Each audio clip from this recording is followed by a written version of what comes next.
स्वराज्याच्या इतिहासात काही घटना जगप्रसिद्ध आहेत. त्यातली एक घटना म्हणजे सुरतेची लूट. पण तुम्हाला कधी प्रश्न पडलाय का की सुरतच का?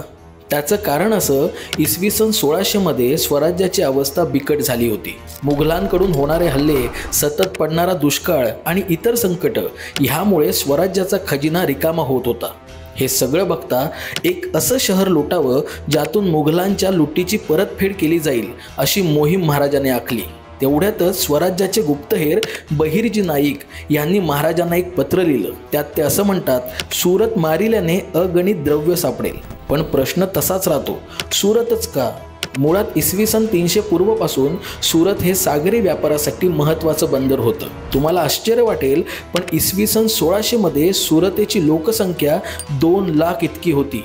या शहराचा व्यापार इतका होता की मुघल साम्राज्याला फक्त जकातीतून 12 लाख रुपये मिळत होते.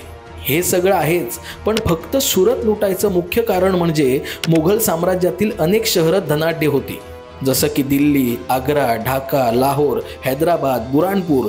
पण ही शहरं स्वराज्यापासून खूपच दूर होती. पण सुरत हे शहर स्वराज्यापासून फक्त 300 मैलावर होतं. या सगळ्या कारणांमुळे महाराजांनी 6 जानेवारी 1664 रोजी सुरतेची लूट केली. तर अशी होती ऐतिहासिक सुरत लुटीची गोष्ट. माहिती आवडली असेल तर संवाद सेतूला नक्की फॉलो करा.